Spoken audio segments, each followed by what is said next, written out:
Chris Lee and Chase Robinson of Southeastern 16 here, set to preview Kalen DeBoer's debut as Alabama's head coach. You'll see it on ESPN 6 Central Saturday, August 31st. Alabama about a 30.5-point favorite against a Western Kentucky team that's one of the better year in and year out group of 5 teams. We'll get into the Hilltoppers and the Crimson Tide, but first, Chase, tell people who sponsors our content. That's right. Bet Online. They're the world's most trusted betting platform and your number one source for everything online sports betting. Right now, you can receive a 50% free bet of up to $250 on your first deposit to bet on anything from UFC to baseball to Formula One racing. Bet Online has every stat, every matchup, and even live odds and spreads while the games are being played. When the game's over, you can go to the online casino, get in on a game of blackjack or poker, or one of the over 150 slots games.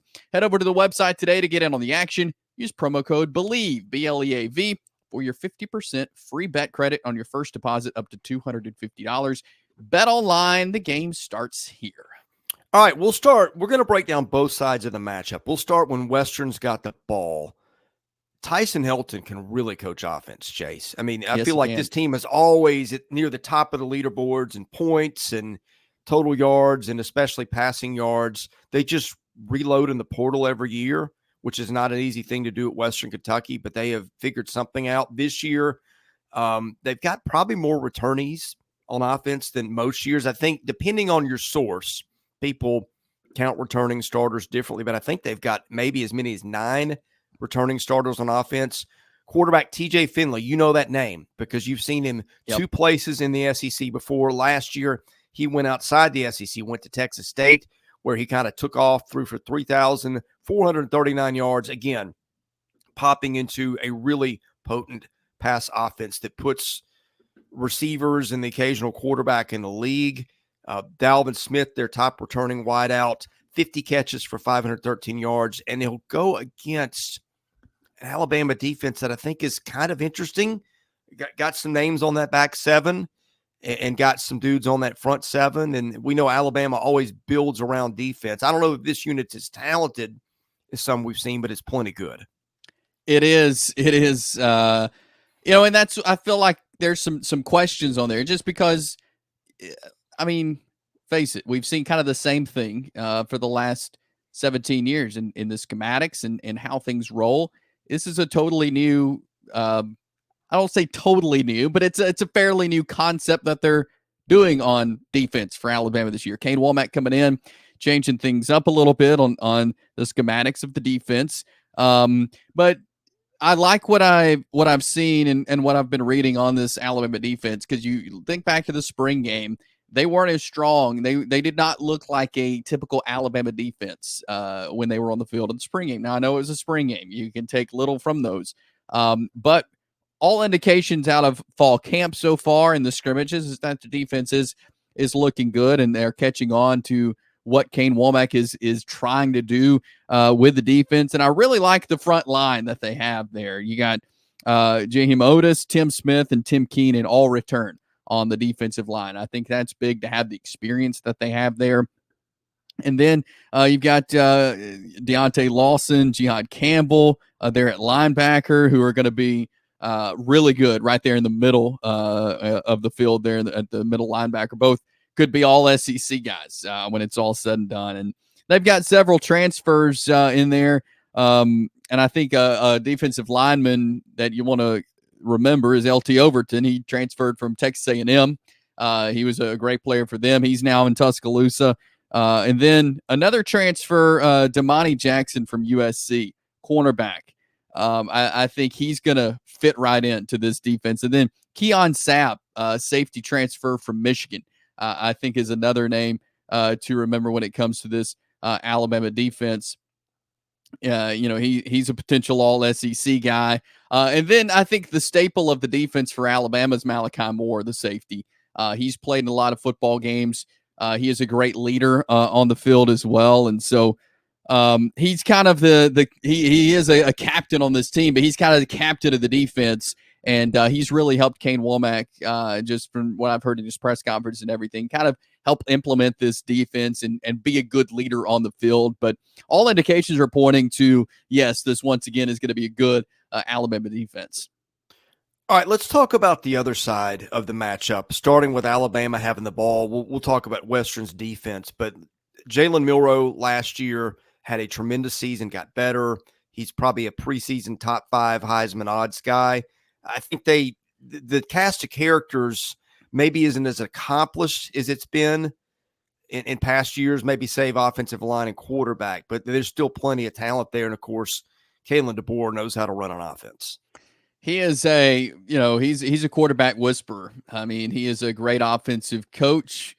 He has been a great coach when it comes to quarterbacks, and he's got a good one as he steps into Tuscaloosa with Jalen Milroe. Like you mentioned, a guy who just came so far last season. He didn't have the best start of the year, but he just progressively got better to where he finished 6th in the Heisman race. And there's something to be said for that. And so with Jalen Milroe back and the fact that he can throw, he can run, is definitely a positive for Alabama. And then you look at the running back room with Justice Haynes, who had such a great Rose Bowl game. And I think it's his time to step out, and you have Jam Miller right behind you in that running back room. If you're Haynes, Jam Miller, great year last year. But Justice Haynes, I feel like is kind of poised to have a breakout year this year. And so a lot of folks are looking to lean on him. And then, you look at wide receiver, and it's not as full, I feel like, as you've felt like in years past at Alabama, where there's all these household names at wide receiver for the Crimson Tide. I don't feel like it's that this year, but there's good players. Germie Bernard transferred from Washington. He came with Kalen DeBoer and staff there. I think he is going to be a huge piece to this Alabama offense. You got Kendrick Law, Kobe Prentice. Those are also 2 guys. And then Ryan Williams, he's a true freshman for the Crimson Tide. And, I think he may be a guy who can make an impact quickly for this Alabama offense. But I feel like there's going to be a lot of guys who you'll have to learn their names, but by the end of the season, they'll be household names at wide receiver for Alabama, especially in this offense where Kalen DeBoer likes to throw the ball a lot. These receivers are going to get touches. And then you look at the offensive line, and Parker Brailsford transfer from Washington at that center position. He's expected to kind of anchor the offensive line. And Tyler Booker, the left guard, is all SEC guy. I mean, he has played a lot of football, and I think will be great again on the offensive line for Alabama. And then, I think they're trying to figure out some other positions. Kadyn Proctor, another guy who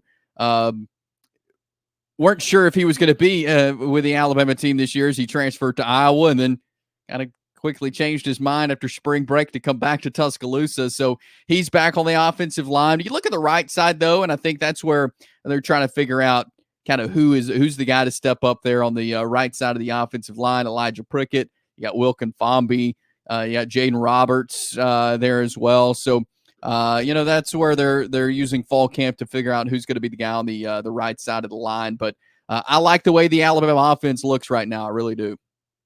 Yeah, I think we may not know exactly what it looks like, but we know that the talent's there. And I think this is where Western's going to run into some more problems. The defense last year, not great, allowed almost 29 points a game. Now they've got some guys. Hosea Wheeler, defensive tackle, is a star. They got some dudes in the secondary. Anthony Johnson and Upton Stout are returning corners, which you don't see that a lot in college football. They got DeMarco Williams, who transferred in from Ole Miss at safety. But still, I think it's a lopsided matchup there. And I think on the whole it is too. Alabama's a 30.5-point favorite. Feels like this is the game where Nick Saban just, I don't know how many times in the opener they just took the spread and demolished it. Don't know if that's going to be the case under Kalen DeBoer or not, but the recipe for Western keeping this interesting is putting up some points. And I think there's a chance they'll do that. Alabama's got some inexperience at cornerback, putting some new parts in there. Not the vintage dominant Alabama defensive line that we've seen in past, but still plenty good. I think Alabama wins this one comfortably, but if you want a recipe for what's more interesting than we thought, I think I'd look at that side where, again, Tyson Helton knows how to put up points year in and year out. He does. He's a great coach. I saw them play in person last year and was really impressed with Western Kentucky. But yeah, I think there's going to be some excitement around this game on the Alabama side. It's going to be a night game in Bryant-Denny on ESPN for Kalen DeBoer's first game as the head coach of the University of Alabama. It'll be the first time we haven't seen Nick Saban on the sideline coaching this Alabama team in 17 seasons. So I think there's going to be a different level of excitement for this game. And certainly I'm excited to see what this Alabama team looks like in a post Nick Saban world. But yeah, you got to roll with Alabama in this one for sure. When it's over, we'll be here to cover it. We're doing this preview August the 16th. So if there's any injuries or changes, just know that those things happen after we did this probably. But we'll be here to talk about it later. We cover SEC football, baseball, basketball year-round. We literally cover all three sports 52 weeks out of the year. So hit that subscribe button if you like what you see and hear here.